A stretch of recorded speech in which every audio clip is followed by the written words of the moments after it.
오늘 말씀의 제목은 기다림의 기술입니다. 기다림의 기술입니다. 제가 최근에 몸이 아파가지고 집에 머물면서 절실히 깨달은 사실이 하나 있습니다. 그것은 회복의 때를 기다리는 것이 결코 쉽지 않다는 것입니다. 일상을 빨리 회복하고 싶은데 그렇게 할 수 없는 상황이 저를 참 많이 답답하게 했습니다. 마음은 벌써 여러 가지 일을 해야 되는데 몸이 따라주지 않는 그 간극 속에서 기다림이 얼마나 고된 훈련인지를 배우게 됩니다. 우리는 참으로 어려운, 빠르고 바쁜 시대를 살아가고 있습니다. 그러나 원래 기다림이라는 것은 아름다운 것입니다. 전쟁의 종식을 간절히 기다리는 사람들의 마음, 또 추수를 기다리는 그런 농부의 인내, 또 자녀의 성장을 기다리는 부모의 사랑은 모두 기다림 속에 있습니다. 하지만 우리 사회는 이러한 미덕을 자꾸 잃어버리는 것 같습니다. 이제 배송은 로켓 배송, 새벽 배송이 되었습니다. AI 기술은 눈만 뜨면 바뀌어 있습니다. 다이어트도, 건강도, 심지어 사랑조차도 속성을 찾습니다. 1분도 안 되는 쇼폼 영상들은 우리를 잠시도 기다리지 못하게 재촉합니다. 그러나 우리가 꼭 기억해야 할 진리가 있습니다.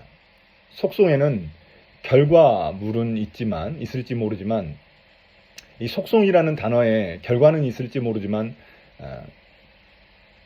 성숙은 없습니다. 속성으로 겉절이는 담가 먹을지 모르지만 깊은 맛의 묵은지는 만들 수 없습니다.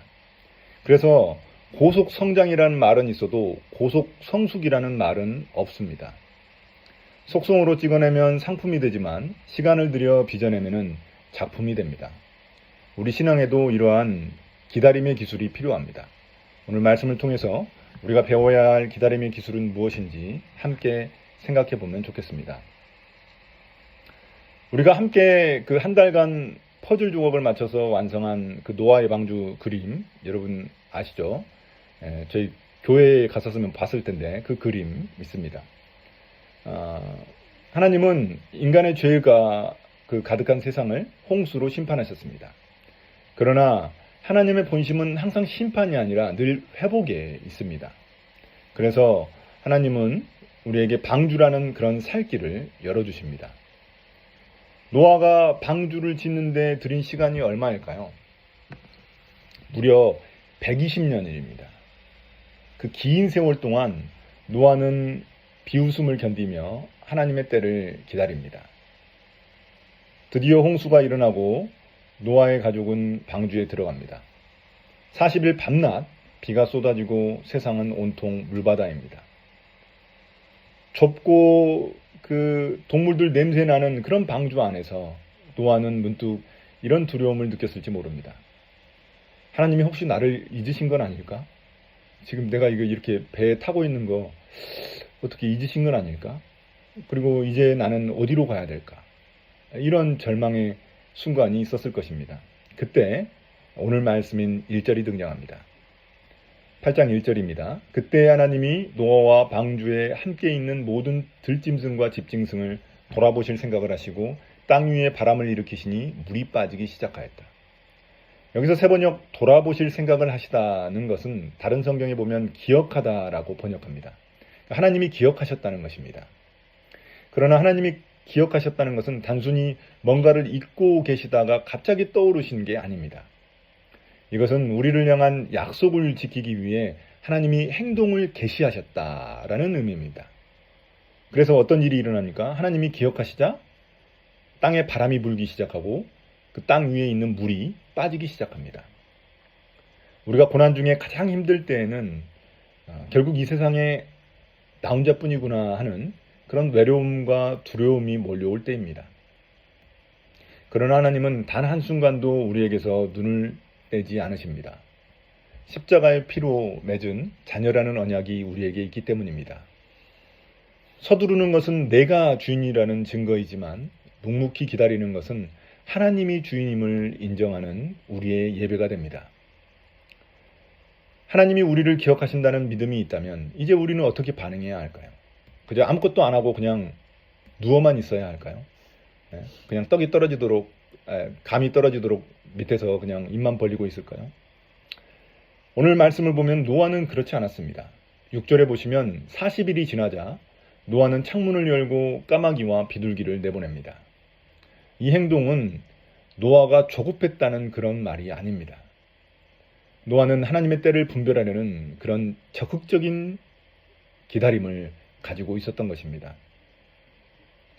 하나님이 언제 나오라고 날짜를 정해주지 않으셨습니다. 언제 몇 월 며칠 날, 이때 이제 되면은 나와라. 이렇게 말씀해주지 않으셨습니다. 그래서 노아는 상황을 살피면서 하나님의 뜻이 언제 이루어질지 준비했던 것입니다. 여러분, 우리가 묵은지 있지 않습니까? 묵은지 보면은 묵은지가 익어가는 동안에 항아리 안에서는 아무런 일도 일어나지 않을까요? 아닙니다. 치열한 발효작용이 일어납니다. 그런 것처럼 우리의 삶도 그렇습니다.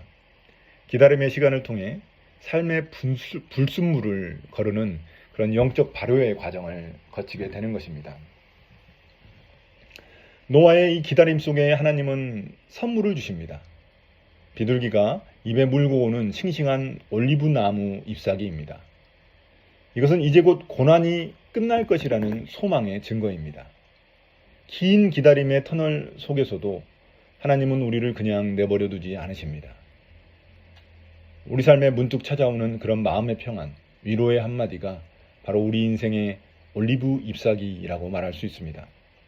하나님은 우리 삶의 이런 작은 사인들을 통해 내가 일하고 있으니 조금만 더 힘을 내라 면서 우리를 위로하시고 격려하십니다. 오늘 말씀 8장 13절 14절입니다. 노아가 601살 되던 해 첫째 달 곧 그달 초하룻날 땅 위에서 물이 다 말랐다. 노아가 방주 뚜껑을 열고 바깥을 내다보니 땅바닥이 말라 있었다. 둘째 달 곧 그달 21의 날 땅이 다 말랐다. 노아가 밖을 보니 드디어 땅바닥이 말랐습니다. 1년 넘게 방주에만 갇혀 있었으니 노아가 얼마나 답답했겠습니까? 동물들 똥냄새 또 얼마나 습했겠어요. 습한 그 냄새들, 그런 상황 속에서 얼마나 답답했겠습니까? 그런데 창밖으로 보니까 완전히 땅바닥이 말라 있었기 때문에 당장이라도 밖으로 뛰쳐나가고 싶은 마음이 굴뚝 같았을 겁니다.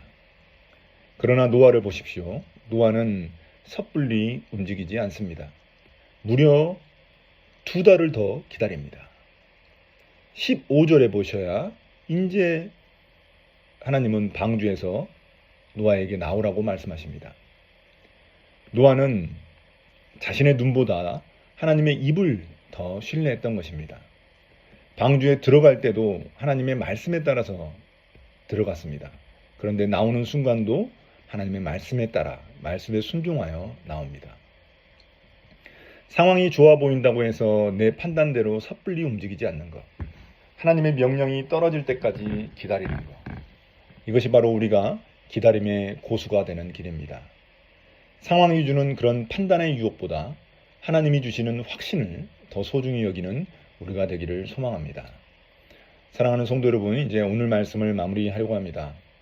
노아는 방주에서 나온 것으로 만족하지 않습니다. 그는 가장 먼저 하나님께 제단을 쌓고 예배를 드립니다.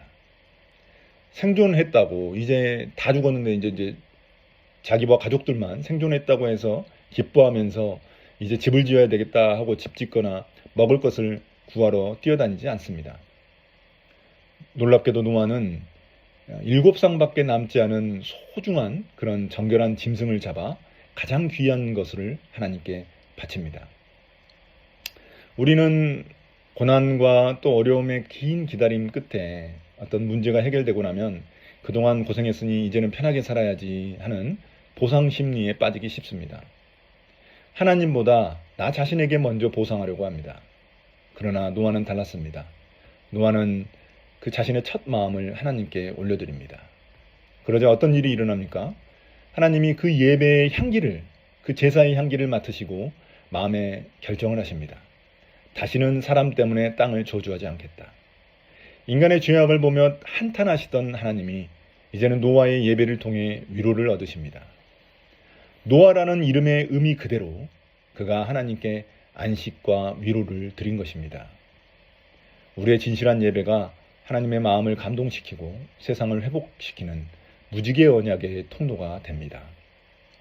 사랑하는 성도 여러분, 우리의 긴 기다림의 최종 목적지는 문제 해결이 아니라 하나님을 향한 감사와 예배입니다. 노아는 방주문이 열리자마자 세상으로 달려가지 않았습니다. 하나님께 나아갔습니다. 인생의 긴 겨울 끝에 우리가 방주 밖으로 발을 내디딜 때 우리가 향할 곳도 세상이 아닙니다. 하나님께 드리는 헌신의 제단이어야 합니다. 올 한 해 저나 여러분 모두 서두르지 않았으면 좋겠습니다. 우리를 기억하시는 그 하나님을 신뢰하면 좋겠습니다. 이 기다림의 시간을 통해 하나님은 우리를 흔하디 흔한 상품이 아닌 단 하나의 위대한 작품으로 빚어 가실 것입니다. 그 기다림 끝에 하나님을 미소 짓게 만드는 최고의 예배자로 서는 그런 함께 걷는 교회 우리 모든 교회 식구들이 되시기를 주님의 이름으로, 예수님의 이름으로 축복합니다. 아멘.